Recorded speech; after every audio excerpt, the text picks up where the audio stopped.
Greetings from my home to yours. Today is the yahrzeit, the anniversary of the death of my father-in-law, Dean Schneider.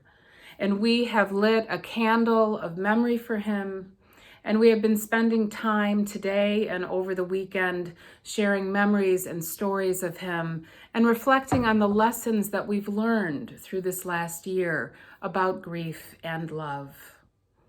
Dean was a man, a kind and gentle man who loved to work with his hands, who loved to tell a good story around the holiday dinner table, and who loved particularly to put together an Easter egg hunt for our boys every year, whether it was out in his large yard or on the snowy Easter days, whether it was throughout his house. And inevitably he would forget where he hid those last couple of hard-to-find eggs, and we would all have to go through the whole house to find them and discover them. As we've reflected on what we've learned from this year, one of the things that we've talked about is how we were reminded that we are never alone, even when we are in the midst of our deepest grief. Helen Keller once wrote, "When it seems that our sorrow is too great to bear, let us think of the great family of the heavy-hearted into which our grief has given us entrance. And inevitably, we will feel about us their arms, their sympathy, their understanding." And that has been true, as so many friends have reached out and shared their stories of losing a parent and some of the things that helped them to get through. Another thing that this year reminded me of was how closely grief and love are connected to one another, and how grief brings into greater clarity the love that we have for people and the love that we have for our world.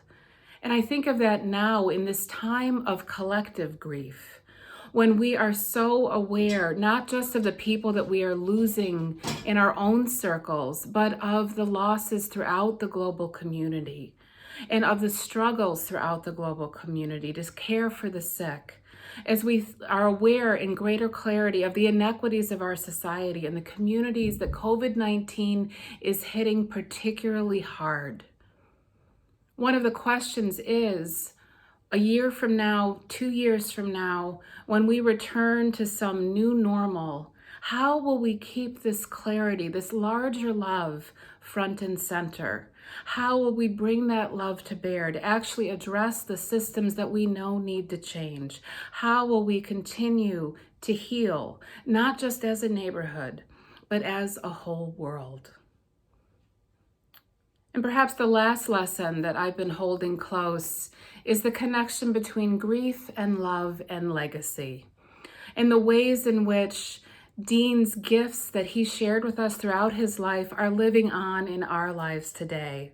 He loved to grow things, whether it was bulbs in the house over the winter or whether it was his huge vegetable garden. He particularly used to grow his tomatoes from seeds.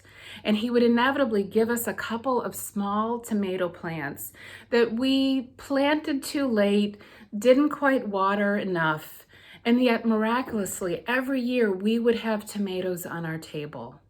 And so we are now learning ourselves how to grow those tomatoes from seed and how to care for them as he would, so that we might share them not just in our own garden, but with others.